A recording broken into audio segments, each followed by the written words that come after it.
তারেক রহমানের নামে ৭১-এর ঘাতক পরাজিত শক্তি জামাত শিবির চক্র এবং শেখ হাসিনা দোসর যে পীর অন্য পীর শেখ হাসিনার সাথে আঘাত করে ভোটে লিপ্ত ছিল, সেই পীর সাহেব ভাষণ দেয় চাঁদা করে পল্টনে যায় লন্ডনে। এই টাকা নিয়ে তারেক রহমানের পরিবারের নয়। দাদা ছিলেন ব্রিটিশ বাংলার সাইন্টিফিক অফিসার, তার বাপ দাদারা পূর্বপুরুষ থেকে বিদ্যমান এবং শিক্ষিত জাতি হিসেবে বাংলার জমিনে এসেছে। ৭১-এর পরাজিত শক্তির জামাত শিবির তারা রন্ধে রন্ধে থেকে ৭১-এর মা বোনদের ইজ্জত তার বিনিময়ে বাংলাদেশের স্বাধীনতাকে বিক্রিয়ে দিতে চেয়েছিল।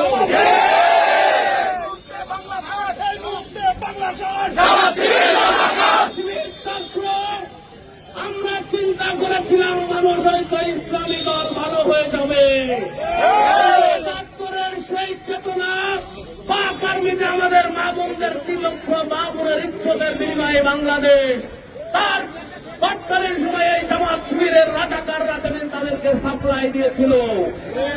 আমরা বলতে চাই এই মুনাফিকের দল ৮৬ সালের পার্লামেন্ট নির্বাচন শেখ হাসিনা ঘটেছে। ৮৬ নির্বাচনে জাতীয় বেইমান হয়েছিল,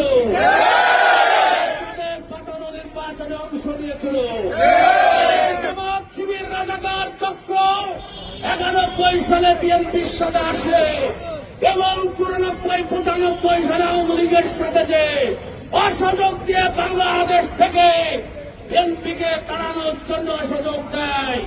আল্লাহর অশেষ পরিহাস, বিএনপি ১১৬ সিটের বিরোধী দল হয় এবং তৎকালীন সময়ে নিজামী সাহেব এবং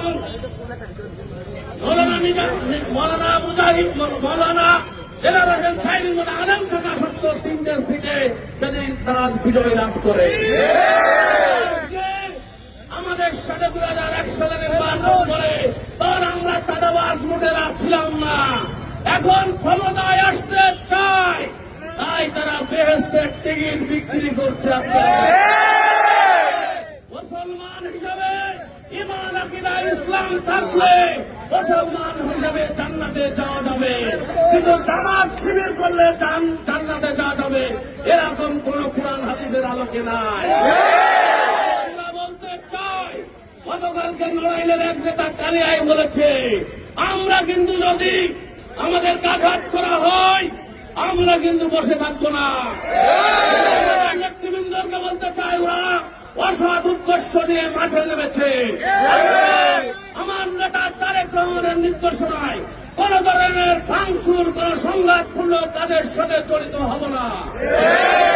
আমরা স্পষ্ট ভাষায় বলতে চাই, আপনারা দেখেছেন জামাতের আমির সাহেব রাজশাহীতে যায় না গ্রুপের উপকরণ নাই, যেও না গ্রুপ তার মিটিং এ ছিল ১৬,০০০ কোটি টাকা লুটপাট করেছে। তিনি ওই বসুন্ধরা গ্রুপের হেলিকপ্টার চড়েন, ওই চাঁদাবাজি করেন না, কিন্তু ৪টি ব্যাংক দখল করে নিয়েছে। ছোটখাটো চাঁদাবাজি করে না।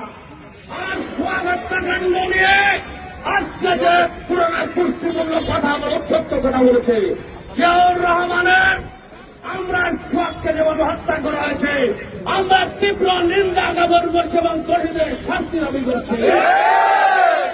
অভিভাবক তারেক রহমান সঙ্গের পরিবারে দাঁড়িয়েছে, তার পরিবারের সকল খরচ তারেক রহমান বহন করবে।